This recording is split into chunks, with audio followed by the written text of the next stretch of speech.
Hello again. Now, this is the third part of my telephone selling presentation. By all means, you most definitely should watch the last two videos. If you found yourself here, there are links provided below to those videos, because otherwise this isn't going to make any sense. But for people who have seen the other two, let's move on. When you're on the telephone, you never want to ask for permission. If you're acting in the client's best interest, why ask if you can help? I like to use an analogy here. If you see somebody who is stuck on a train track and a train is coming after them, would you take the time to yell to them, "Do you need help?" Absolutely not. Don't ask, "Would it be okay if we meet on Tuesday or Thursday?" If you do this, and this is true of everybody, if you ask for permission in this way, 98% of people you talk to, everybody but the total pushovers, are all going to say no. You have to assume you will provide better products and or services than your competitor at all times. Avoid questions that don't have a yes or no answer. If you're not sure you can help, why are you even wasting this person's time and calling them? Successful salespeople do not ask for permission. Why do we do this anyway? Because through youth, we're taught to ask for permission. That's where it all comes from. This skill right here, this skill to not ask for permission, will be the most difficult skill for you to develop. In your brain, you're going to say to yourself, you're going to make up excuses, "I'm not being polite." No, if you're trying to help somebody, you're most definitely being polite. It is the difference, this one skill, between the best and the average in the sales profession, from what I've seen. Here's some additional edge tips. All employees must have a phone on ear at a very specific time, whether it's 9 o'clock, 10 o'clock. Nothing can keep that telephone from being on the ear. On your desk, you should have a script, leads, pen, drink, and telephone. That's it. The phone should never leave your ear. If you have a headset, obviously you're just going to hit the disconnect button. But if you have a regular, normal telephone, there's no reason for the telephone to leave your ear. Just hit the disconnect button, dial again. An auto dialer or tracking system is definitely worth it if you're an employer. Keep a scoreboard. Every time somebody makes a sale or gets an appointment, write it up there. Cheer for everybody. I mean, that's fun. That's a great atmosphere. Never leave the desk before you get an appointment or a sale. Why is this great? Because if you have to go to the bathroom, just think of how much that's going to push you to really make that appointment or sale. So, I mean, it's just little tips. Don't lie to yourself. I've saw people, we were able to monitor them over the years and found people that would act as if they were talking to more people than they were, and so forth and so on. When you get into that point, just get out of this industry altogether. Don't also book an appointment more than 3 days in advance, because there's a likelihood that somebody's going to cancel if you give them longer than that. So what do you do in a general cold call? Let's say you mailed something out to somebody and you want to follow up with it. Obviously, paying attention to the do not call laws. I'll let you look into that. I suppose obviously you're in the industry for watching this or thinking about being in the industry.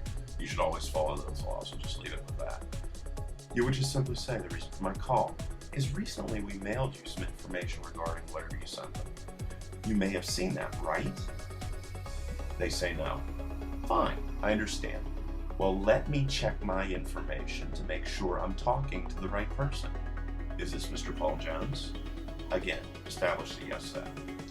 "Paul, I have that information for you, and I will be providing it on Tuesday or Wednesday this week, which works best for you." What objection are you going to get almost every single time? "Well, why don't you just mail it?" That's what everybody's going to say, almost always in this circumstance. I set them up.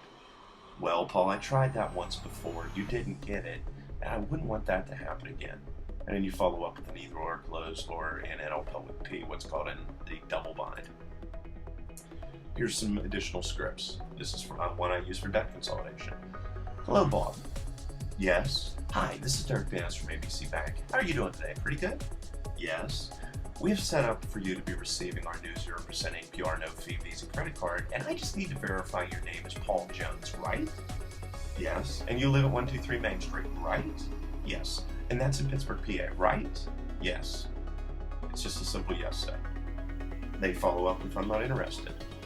Well, I apologize if I was going too fast. Just simply assume. People love when you use the apology because they think you're letting them off. Just simply say, I apologize if I was going too fast. Everyone I would talk with wants to not pay interest on their credit cards, right? What am I doing here? Establishing a bandwagoning principle. I forgot to tell you, we will allow you to do exactly what you want. I'm establishing what's called a consistency principle. We'll allow you to transfer all of your balances and not pay interest on those either. That would make you happy, right? Again, establish the yes set. Yes, I just need to verify, and then go into the rest of your presentation. If you're trying to sell small products, this is a ironclad way to do it. Hello, Paul. Yes. Hi, this is Derek Vance from Sports Illustrated. How are you doing today? Pretty good? Yes. Yes, we called to verify some information to make sure we get your magazine to your house. Your name's Paul Jones, right? Yes. If they follow up with not interested, we understand you're looking to save money, right? Yes. Again, I'm letting them off almost like in an apology way as I did before. All our customers are like you. Again, establishing bandwagoning. That's why we now are going to give you SI for 75 cents instead of $1.15 an issue that you pay now. Again, establishing consistency principle. I just need to verify and then follow through. Current customer call. Hi, Mary Ann. Yes. This is Derek Vance from ABC Insurance. How are you doing today? Pretty good? Yes. Yes, our customers like you have been saving a lot of money with us. Mary Ann, we want to apologize for not getting to you sooner. Again, bandwagoning. But we found a program that will save you money. And next week I'll be meeting with your neighbors. Again, bandwagoning. Are you a morning or afternoon person? Afternoon? Yes, we'll meet at 2 p.m. on Tuesday or 5 p.m. on Thursday. Which works best for you? Again, script, tried, tested, works. But how do I get through the secretary? If you leave a message, just give your name, number, and then simply say, hey, Miss Secretary, everybody could use a smile. Could you draw a little smiley face on that note for whoever the boss is or whoever you want to get in contact with? We found that this would get us a 30% increase in return calls from said boss. Why? Because it was the only note with a smiley face on it. Did the secretaries normally follow through with this? It seemed to. So there's just a quick tip. Getting through the secretary again. Mr. Secretary, I've been desperately trying to get in touch with the boss for weeks. I could really use your help. What would you suggest I do to get a few minutes of his time? People don't do this to secretaries. They're caught off guard, and really they want to help. She would say, who is calling? You could simply say, I'm a salesperson with XYZ. I promise I'll just hound you until I can speak with Mr. Boss. Could you help me with that? Just a little bit of comedy. We tried, obviously, tons and tons of different things. And all of these that I'm throwing out here now just so happen to get good results. If they ask, what is this in reference to?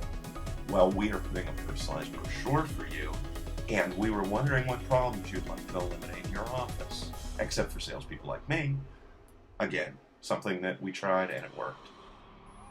If you also must remember that if you sent the person you're trying to get a hold of a direct mail or letter, you do have the right to say they are expecting my call. This is another tip for getting through.